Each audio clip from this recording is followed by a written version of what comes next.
गांव शिमला में एक लड़का रहता था, सूरी। सूरी के अब्बू की चाय की दुकान थी। वो सुबह उनकी मदद करता और फिर स्कूल चला जाता। स्कूल में सूरी से कोई ठीक से बात नहीं करता था, क्योंकि वो चाय बनाने वाले का बेटा है। वो सबसे बात करने की कोशिश करता है, दोस्तों के ग्रुप में शामिल होना चाहता है, लेकिन कोई भी उससे बात नहीं करता। और अगर वो बात करने की कोशिश भी करता तो सारे लोग उसका मजाक उड़ाने लगते। हे, कोई मेरे साथ वीडियो गेम खेलेगा? हाँ, मैं खेलूंगा। अरे चाय बनाने के लिए नहीं, गेम खेलने के लिए बुला रहा हूँ, तू रहने दे। सूरी को बहुत बुरा लगता है। वो घर आते ही मुंह फुलाकर बैठ जाता है। सूरी के अब्बू ये देखते हैं और उसके लिए खाना लेकर आते हैं। अरे क्या हुआ सूरी, तू मायूस क्यों है आज? ले खाना खा ले, तुझे अच्छा लगेगा। ले। पापा, कोई और काम क्यों नहीं करते?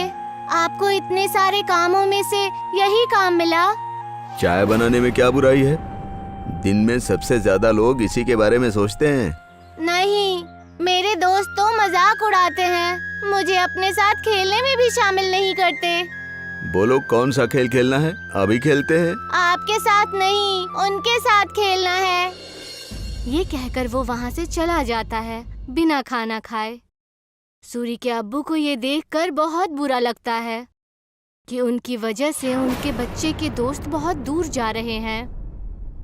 उसके पिताजी चाय बनाने के साथ दूसरा काम भी ढूंढने लगते हैं। वहीं स्कूल में बच्चों को ट्रिप पर ले जाने का प्रोग्राम बनता है। कुछ दिन बाद आप सभी बच्चों को एक जंगल ट्रिप पर ले जाया जाएगा। सभी बच्चे उसी तैयारी के साथ आएंगे। सारे बच्चे खुश हो जाते हैं। सूरी घर आकर ये बात अपने अब्बू को बताता है। पापा, मुझे स्कूल की तरफ से जंगल की ट्रिप पे ले जाया जा रहा है। मुझे जरूरी सामान पैक करके दे दीजिएगा। अरे वाह, ये तो बहुत अच्छी बात है। अपने सामान में एक छोटा बर्तन जरूर लेकर जाना। वहाँ अगर कुछ पकाना हो तो काम आ सकता है, ठीक है? जी पापा, जरूर। और हाँ, तुम्हें एक और बात बतानी थी। मैं नई नौकरी ढूंढ रहा हूँ। तुम्हें अब अपने दोस्तों के सामने शर्मिंदा नहीं होना पड़ेगा और वो तुमसे बात भी करेंगे। सच पापा? हाँ। सूरी खुशी से पिताजी के गले लग जाता है। कुछ दिन बाद उस जंगल ट्रिप पर जाने का दिन आ जाता है। सब उस जंगल में पहुंचने के बाद ट्रैकिंग शुरू कर देते हैं। मैं सबको 4 ग्रुप में बांटूंगा, जिसमें एक लीडर भी होगा। वो सब एक साथ में रहेंगे और अपना काम करेंगे।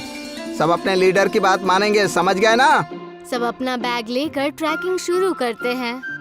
अरे किसको लीडर बना दिया है? इसको तो चाय के अलावा कुछ नहीं आता। सब हंसने लग जाते हैं। सूरी को बहुत बुरा लगता है।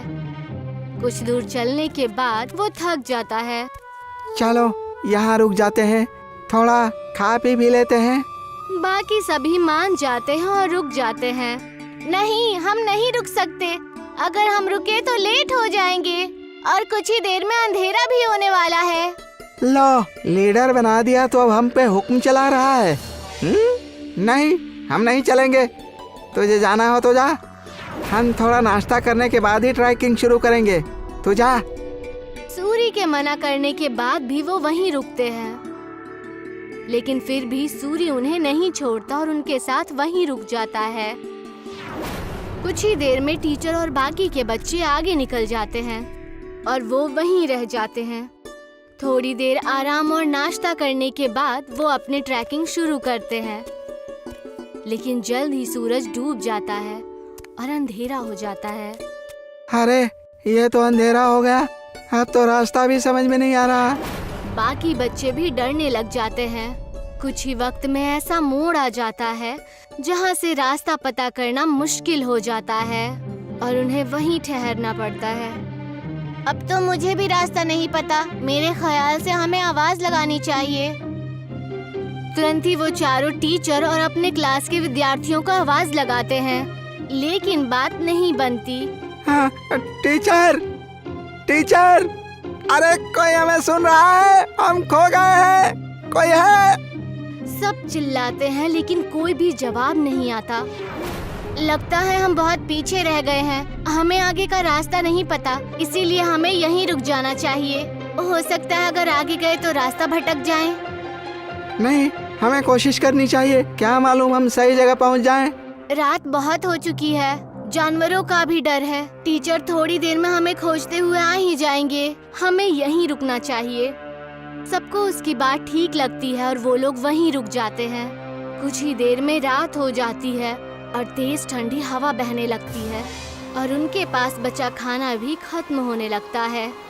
हाँ, अब तो हमारा खाना भी खत्म हो जाएगा और पानी भी खत्म हो जाएगा। अब भी कहता हूँ मैं, हमें चलना चाहिए। अरे लेकिन जाएंगे कहाँ? रास्ता तो बंद है।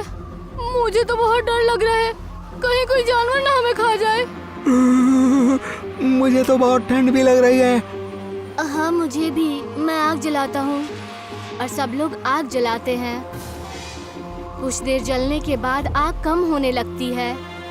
हम क्या करेंगे, इतनी ठंड है, आग भी खत्म हो रही है।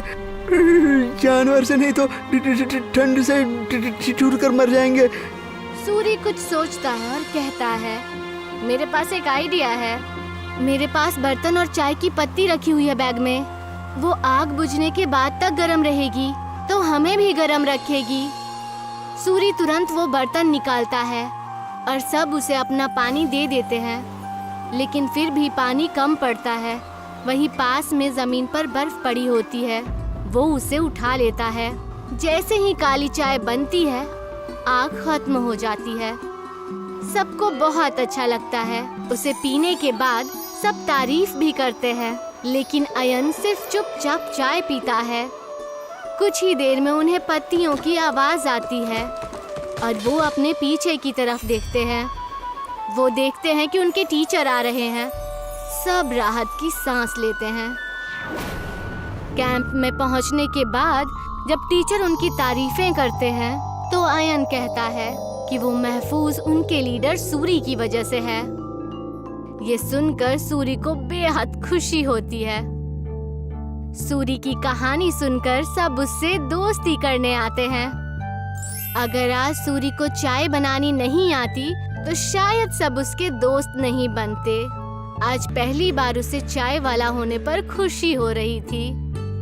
अगले दिन वो खुशी खुशी अपने पिताजी के पास गया और उन्हें सारी बातें बता दी। अरे ये तो बहुत खुशी की बात है। एक बात तो मेरे पास भी है, मैंने अच्छी नौकरी ढूंढ ली है। सूरी ये सुनकर हैरान और उदास हो जाता है। नहीं पिताजी, आपको काम बदलने की कोई जरूरत नहीं है। आप जो भी काम करते हैं वो अच्छा ही होता है और कोई भी काम छोटा या बड़ा नहीं होता। ये मुझे अब समझ आ गया है। सूरी के पिता ये सुनकर खुश हो जाते हैं और अगले दिन वो खुशी खुशी अपने दुकान में अपने अब्बू की मदद करने लगा। और जैसे ही वो स्कूल पहुंचा तो सब उससे मिलकर उससे बातें करने लगे और उसके साथ खेलने लगे।